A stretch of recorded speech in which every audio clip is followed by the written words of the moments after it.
We are getting some breaking news in the investigation into the disappearance of Nancy Guthrie. Subscribe right now. Hit that notification bell. Turn on every notification because For weeks, the entire story seemed to begin at the front of Nancy Guthrie's home. That was the image people remembered. The doorbell camera. The dark porch. The masked figure. The strange movement outside. The unsettling moment that looked like someone was trying to hide from the camera, control what it captured or block what it could see. That was the side of the house America kept watching. News reports replayed it. True crime channels slowed it down. Viewers studied every movement. People focused on the front door because that was where the most visible evidence appeared to be. But as the case developed, another part of the house began to matter more and more. A quieter part. A part without the same public footage. A part that may reveal something much deeper about how Nancy Guthrie disappeared. The back door. Or more accurately, the back doors. According to the case narrative and public discussion surrounding the investigation, Nancy's family later revealed that the back doors of the home were found propped open. Not kicked open. Not smashed. Not forced. Propped open. That word changes everything. Because a forced door suggests panic or violence. A broken lock suggests someone wanted to get in quickly. But a propped door suggests planning. A propped door suggests control. A propped door suggests someone wanted that opening to remain available. And when investigators see something like that, the question is not only who opened it. The question is why it needed to stay open. Why would someone keep a back door open during a crime? Why not simply enter and leave? Why use something from around the property to hold it in place? Why create a path that could be used again and again? Those are the questions that make this detail so disturbing. Because when a person makes one quick exit, they do not usually need to prop a door open. They pass through it and leave. But when a door is deliberately held open, it can suggest movement. Repeated movement. A need to go in and out. A need to carry something. A need for another person to pass through without delay. Or a need to create an escape route before the most dangerous part of the plan begins. This is why the back door detail matters so much. The front porch may show the moment that caught public attention. But the back door may reveal the method. It may reveal planning. It may reveal familiarity. It may reveal whether Nancy's disappearance was random, or whether someone had studied her home before that night. Nancy Guthrie was not a woman who disappeared under normal circumstances. She was elderly. She had medical needs. She had routines. She lived in a home where her family expected her to be safe. And according to the case narrative, when her family arrived and began to understand something was wrong, the explanation they first considered was a medical emergency. That reaction makes sense. If a family walks into a home and sees doors open, they may think paramedics came. They may think someone collapsed. They may think responders needed space to move quickly. They may think the doors were held open for a stretcher. That is a reasonable first thought when the person you love is elderly and medically vulnerable. But then came the other details. Her phone was still there. Her purse was still there. Her belongings were still inside. And then there was the blood reportedly found near the front of the home. At that moment, the story changed. It no longer looked like a medical emergency. It looked like something was wrong. Very wrong. And from that point forward, the house itself became a witness. Not a talking witness. Not a witness with a memory. But a silent witness made of doors, objects, rooms, and things left behind. The front of the house told one part of the story. The back of the house told another. And both parts may be necessary to understand what happened. The most chilling thing about a prop door is that it is not accidental. A door can be left open by mistake. A door can swing open in the wind. A door can be damaged. But a door that is held open by an object has been intentionally arranged. Someone made a decision. Someone placed something there. Someone wanted it open. That decision may tell investigators more than the person responsible realized. Because every decision at a crime scene reveals something about behavior. And behavior can become evidence. The person who propped that door may have needed a clear exit. They may have known the house well enough to understand which way to move. They may have known where Nancy's back doors were located. They may have known where objects were kept outside. They may have known which route would be least visible. And according to the original script, one of the details discussed is that flower pots from Nancy's own property may have been used to hold open access points. True, that is deeply important. Because it means the person did not bring a prepared tool. They did not bring a wedge from outside. They used Nancy's own property. Her own flower pots. Objects from her garden. Objects connected to her everyday life. That detail feels small at first, but it may say something very serious.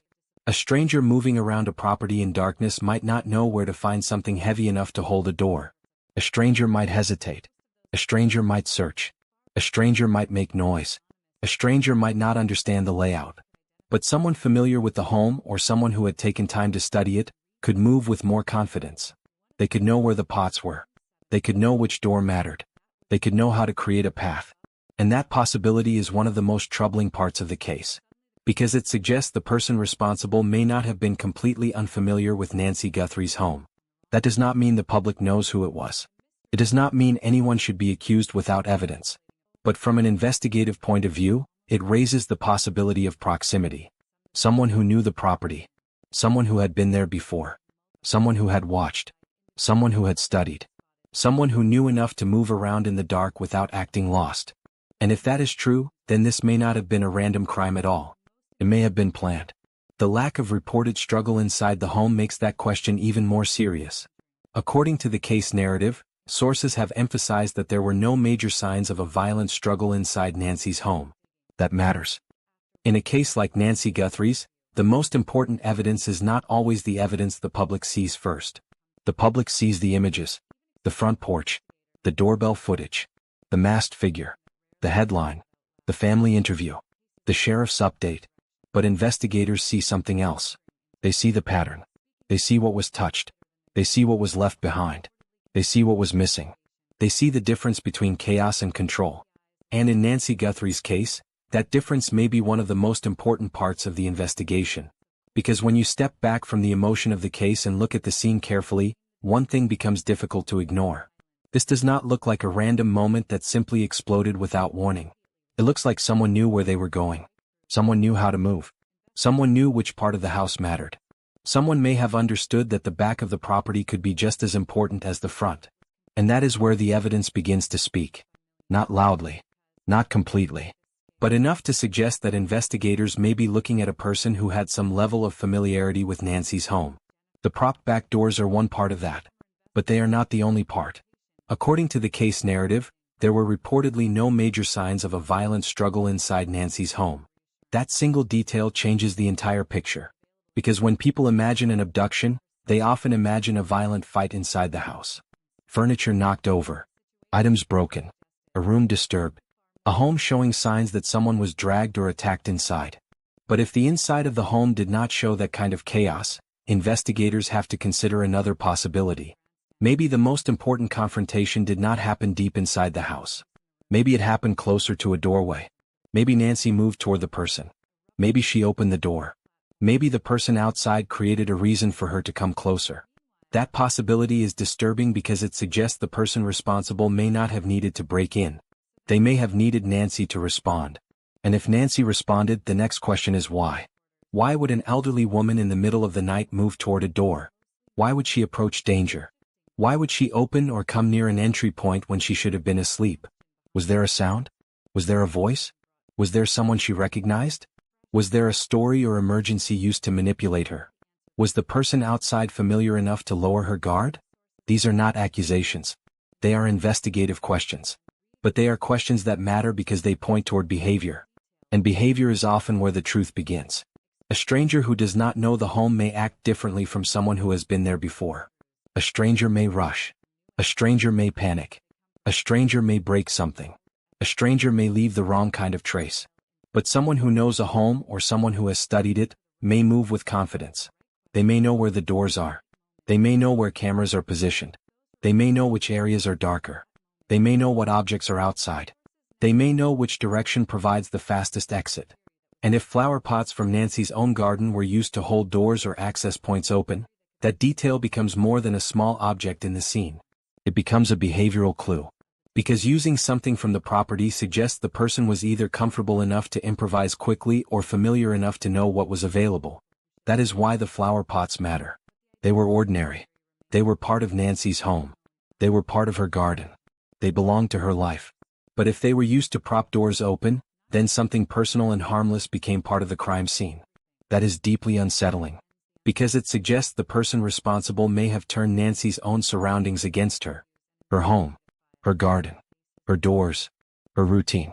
The things that should have been safe may have been used to create the path by which she disappeared. And then there is the forensic evidence. According to the original script, investigators reportedly recovered a hair that was sent to the FBI lab in Quantico. The script describes it as a rootless hair, which is important because rootless hair can make DNA testing more difficult. A rootless hair does not always provide the same kind of DNA profile as hair with a root. It may not immediately identify one person in a simple way. But that does not mean it has no value. It can still provide information. It can still help investigators compare possible lines. It can still help rule people out. And with modern forensic science, even difficult biological evidence can become more useful over time. That is one of the reasons cases like this can remain dangerous for the person responsible. Because evidence does not expire just because days pass. A person can stay silent. They can avoid the cameras. They can act normal. They can hope the public loses interest. But evidence can sit in a lab waiting for technology to catch up. And when it does, the case can change quickly. The uploaded script also discussed mixed DNA evidence. Mixed DNA can be complicated because it may contain biological material from more than one person. When there are multiple contributors, separating the profiles can be difficult. That does not mean investigators ignore it. It means they have to work carefully. They have to test. They have to compare. They have to make sure the results are reliable. They have to make sure the evidence can survive in court. Because the goal is not just to create suspicion. The goal is to build a case. A real case. A courtroom case. A case that does not collapse because it was rushed. That is why the public may feel frustrated when answers do not come quickly. People want an arrest. The family wants answers. The community wants safety. But investigators must move with discipline. If they name the wrong person, they destroy an innocent life. If they move before the evidence is ready, the real offender may never face justice. If they rely on speculation instead of proof, the case can be damaged permanently. That is why responsible investigation takes time. And in Nancy's case, time may be one of the most painful parts. For the family, every day without answers is unbearable. But for investigators, every day may also be part of building the truth. Reviewing footage. Testing evidence. Comparing statements. Tracking movements. Checking phone records. Following possible leads.